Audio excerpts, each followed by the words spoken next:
Yeah, welcome back to part 3. I think we have just finished off with all the synths and pianos and that sort of stuff. So yeah, let's move on to the vocals. The vocals. So, did you record the vocals? I can't remember what you said.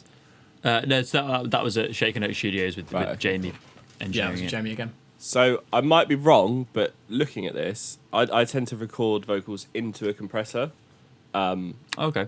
And it looks like this wasn't recorded into a compressor. I don't think it was. No, I mean, by the looks of it, it doesn't look like it was. So I've put this Waves 76 like replica thing on there, just to kind of act as if it was done in the recording, if that makes sense. That's kind of like, you know. So that's first, and then I'm absolutely slamming it on the Pro C2, the FabFilter thing, which is just awesome on vocals. I love it. I've used it ever since I got it for vocals. So 5:1 ratio. I mean, I'm really quite stuck in about 20 dB. And I mean, what's this one doing as well? Yeah, so that's not doing a great deal. That's kind of doing the amount I would do in the tracking stage. And they're just sort of like working together. 300 milliseconds release, relatively fast attack, not really doing anything too special, it's just slamming the vocal. And then, what else am I doing? De-esser, self-explanatory, just to take away the S's after you've compressed it quite hard. And then a bit of EQ. Ooh, what have I done here? A little bit of brightness, obviously cutting out the bottom end, everything below 150. And I think I've done the dynamic EQ thing here, which I tend to do quite a lot. And it basically just ducks down that kind of muddy 250 area, but only when that's happening. So if you look... Yeah. So like on that Met, the long Met, it's not actually doing anything. Because it's not cutting it at all, yeah. No.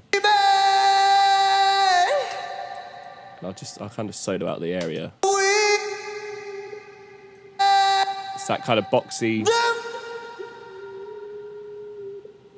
Don't know if you can really hear it because the reverb's going on. But yeah, it's that sort of boxy area that I tend to take out. Yeah. But it's nice to do it dynamically, so it's kind of, as I just explained, kind of only doing it when it needs to. When it's problematic, yeah. Putting a little bit more 500, and then the top end, I guess. What mic? Do you know what mic was used for this? It was some sort of Telefunken, I believe. Okay, cool. I can't remember which one. I think we can probably get the valve mic, I think. Yeah, we can get the info for the mics and stuff and probably post that in the if this is on YouTube or whatever, it'll be in the description. Same with all the drum stuff. I'll get that info off Jamie as well because it's quite cool to know. Yeah. If he remembers, it was so long ago. Again, lots and lots of reverb on this. I definitely wasn't shy with the reverb. I've got a couple of sends here. I've got big reverb, and then I think I've got a vocal, like just a sort of smaller one. So what's that like? What did I use the big one for? Oh no, that's not that.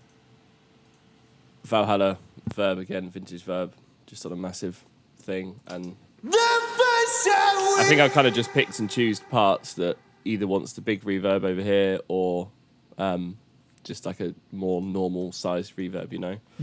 But as I said, generally speaking, there's a lot of reverb on this because that's what it wants, you know. Am I doing anything else really?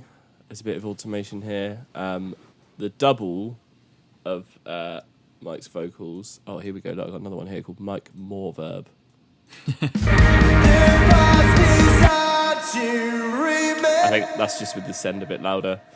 So the doubler thing. So there was obviously double tracked everything, but I think I stuck it through. So I did it like. Changed it so it's post fader or whatever, and just turned pre-fader, and then turned the fader all the way down. So you're actually not getting any of that. All the doubler is coming out of this, the Waves thing, and that's just to kind of spread it left and right. Oh, okay. If you hear that. Robot mic. Yeah. So just that's going to sound really, really odd to us because we're getting that.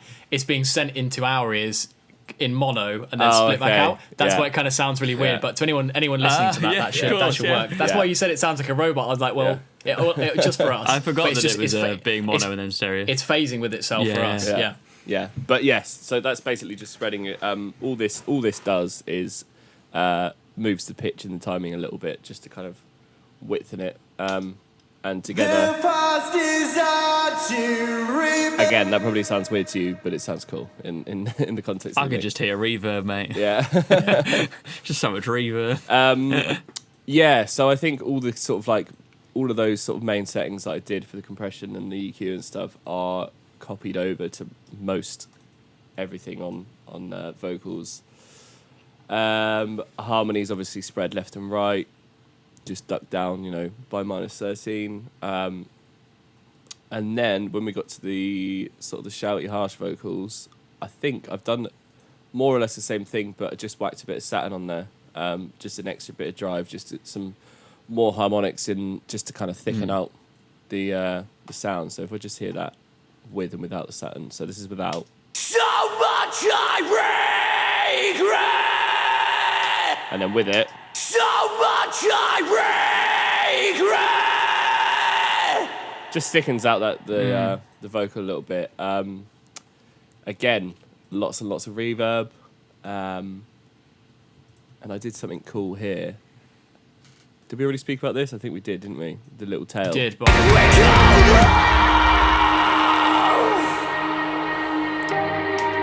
that was cool. That was just a delay and whatever. Yeah. Man, I think, in terms of the vocal, is really not anything too clever going on. Again, it's just got that doubled thing. Every time there's a doubled vocal, I've just chucked it through this send here, which just doubles it.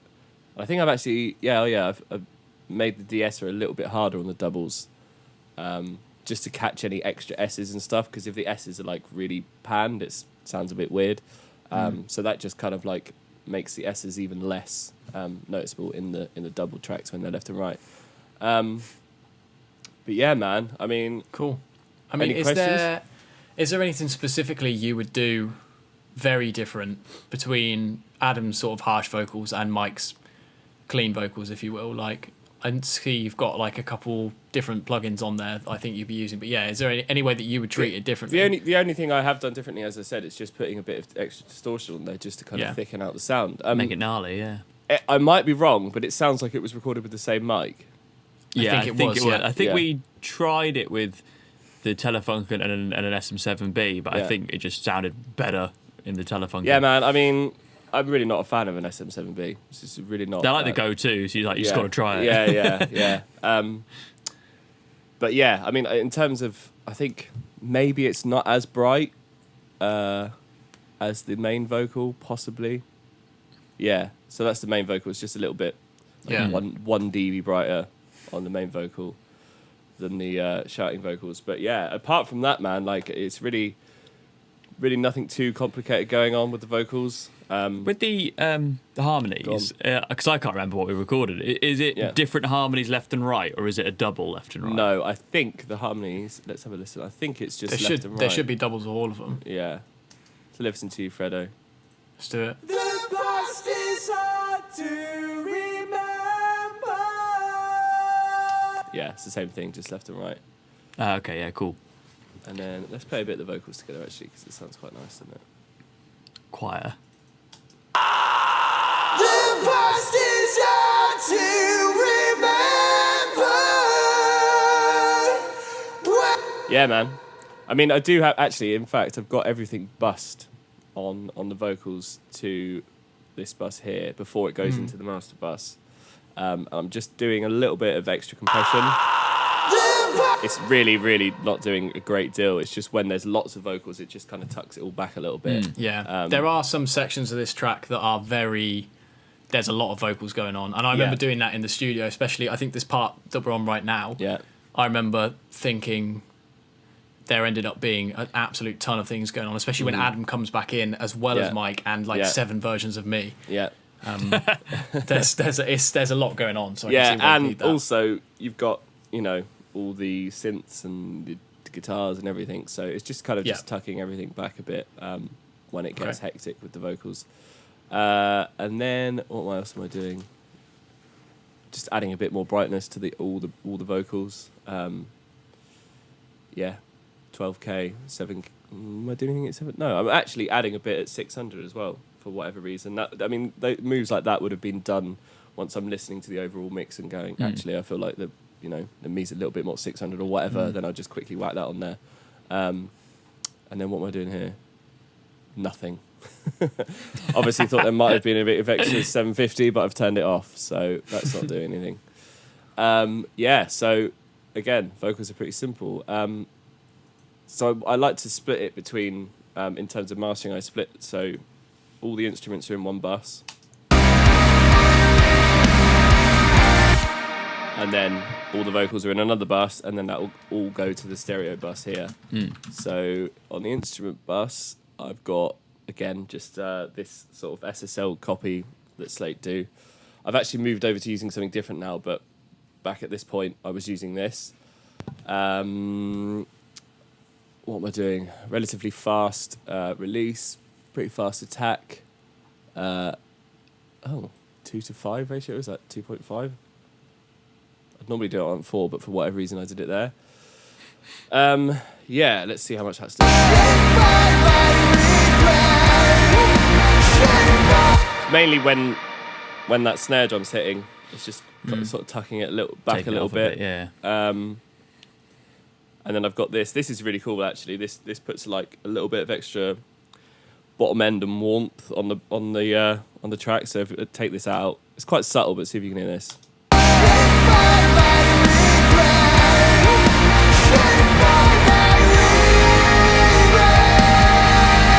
I'm actually attenuating this a little bit by 2 dB, so you could probably hear a slight volume change, but you should also hear that it just adds a little bit of weight on the bottom. Yeah, you can hear that, yeah. What am I doing here? A bit of EQ, 12.5 again, just adding some brightness. At 5K, adding some brightness. At 1.5, adding a little bit. At 50 hertz. And I tend to put all this sort of stuff on at the very start of the mix. So, for example, I know that I'm always going to want things generally brighter.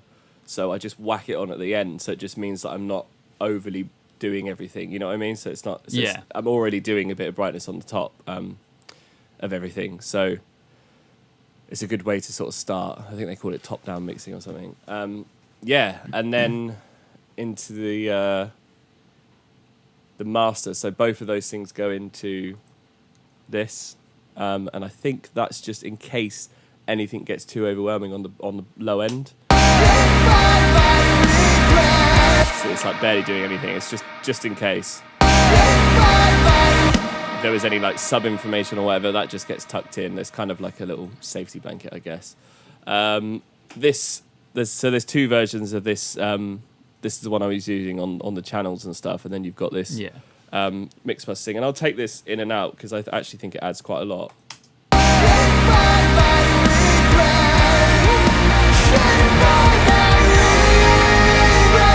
I don't know if you're going to hear that, but it just kind of pushes the mids a little bit more or something. It does something quite cool. It's like I think it's an SSL console emulation, but I really like it. I think it sounds wicked. It's like, again, it's something that I put on before I even start the mix because I know it's going to be on there. This is like what is this? Like a parallel compression type thing. Again, just some extra energy on the top.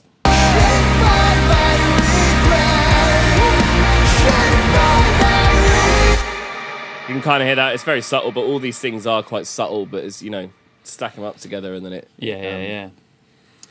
And then I've just got a little bit of a stereo widener thing on there. And what's this doing? I've got nothing. Again, this plugin is doing absolutely nothing.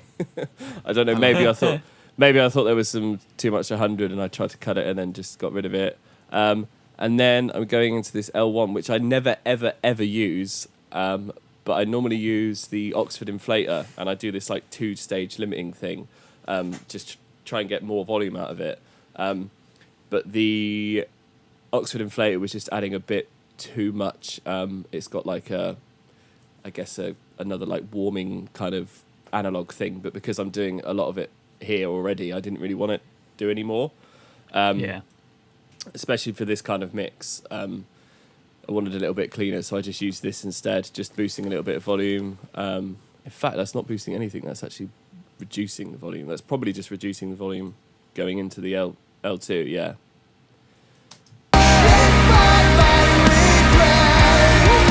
and that's just shaving off the top, just as a brick wall limiter right on the end. And if you look, it's going to, I think we're doing about -9 or something.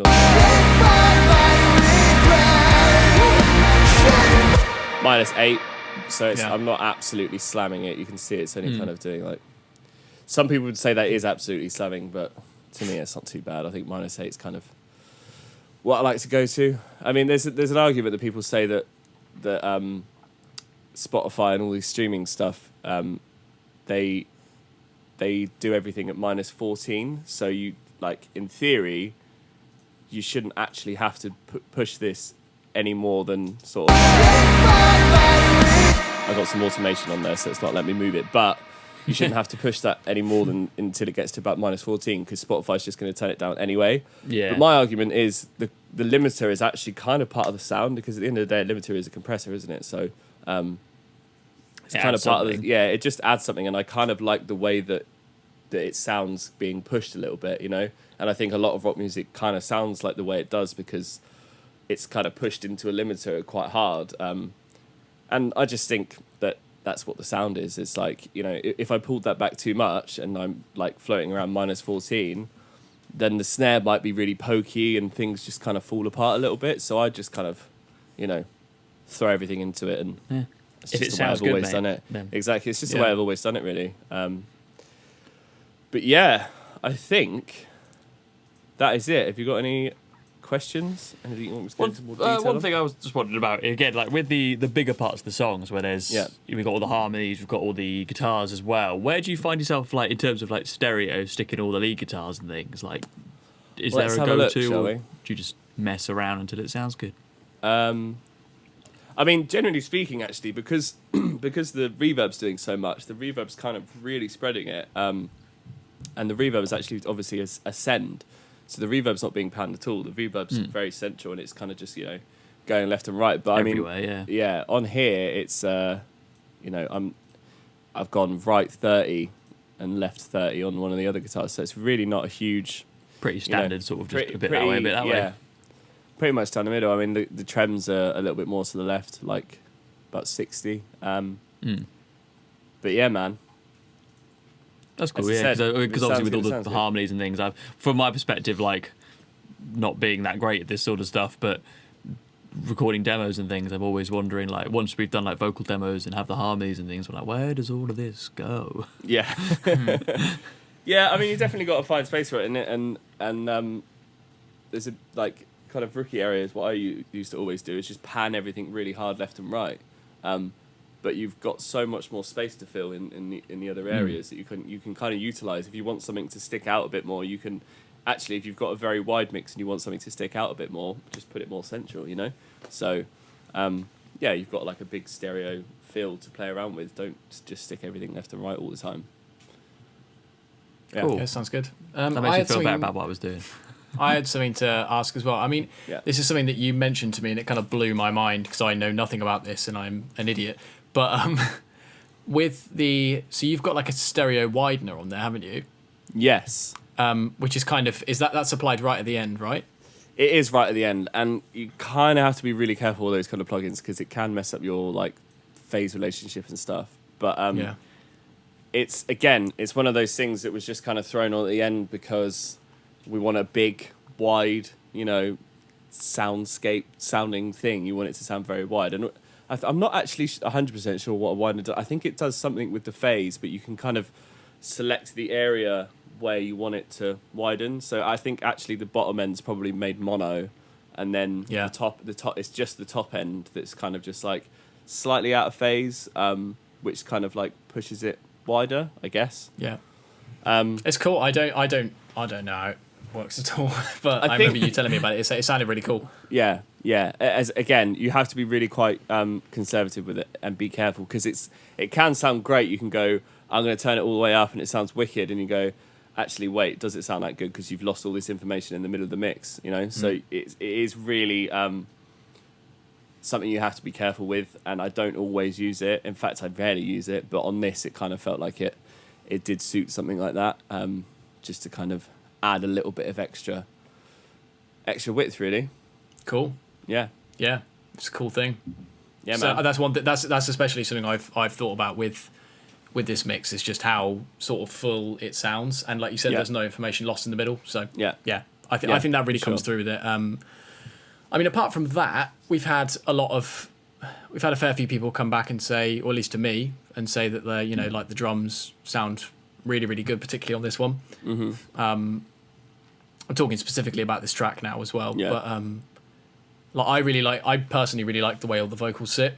Yeah, probably because I did a bit of it, so there's a bit of that. But yeah, that's one thing that I'm really I think the vocals are relatively loud in this, aren't they? I mean, I tend to kind of, being a vocalist myself, I tend to have vocals quite loud, and I think a lot of people do kind of push vocals back a lot. But and I do get comments sometimes, like a mixed revision will be like, "Oh, can you turn down the vocals?" I'd much rather someone say turn down the vocals than turn them up, because then you've got to kind of find more headroom for the vocal, right? But it's kind of it's easier to pull it back.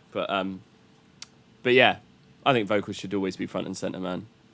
Always. Yeah. I mean, I think we're very sort of our music is very vocal centric. Like, although there's a lot of ambient stuff and there's a lot of influence from instrumental stuff, we have a lot of vocalists. That are doing a lot of vocals, so it's a pretty key part. So it definitely needs to be up front. For sure, and it's the bit that everyone sings and stuff, Yeah, exactly. No one's going to be singing with my guitar parts. Singing as much as I am. Singing the trem, just. Yeah, exactly. Although I'd love that at a gig if that's what people were singing back. It'd be a bit intense, though, wouldn't it, mate? Very intense. Cool. But yeah, man, I think it's everything. Really, it's just it's just well over the top on everything. Really, way too much reverb. Lots of compression, lots of bass, loads of guitars, lots of strings, lots of piano, vocals. Big, massive sound. Yeah. And that was the goal. That's what we wanted. I feel like I achieved it, I think. I think so. Cool. Yeah. I'm pretty happy with it. Yeah. So, cool. Well, cheers for taking the time out to talk us through it, man. Like, this is all stuff Jonjo knows bits of, and he's familiar with how this works. I have no idea what's going on, and I still don't understand how to record anything, but I understand how things work now. I can see when people say about little things and mention words now, I'm like, I've heard of that. I know what that means now. So, but yeah, cheers for taking time out, man. No worries, bro. It's been really cool to catch up. I haven't seen you in forever, so I know, mate. It's been a very long time, actually, isn't it? Been a while. So, but yeah, all right, let's call it there, and then if anyone fancies, subscribing on YouTube, we'll post links to all Simon's stuff, all his socials, that sort of thing. You can check out his band, Viridian. They're rad too. Hit us up on all the social medias, that sort of thing. And buy this. And buy. There you go. Oh yeah, Can you see it? REP. There you go. Yeah, boy. I should take it out of the thing, shouldn't I? If Simon bought it and we made him pay double for it, then you can. Cool. Wicked. Right, peace out. Nice one, lads. It's been fun. See ya.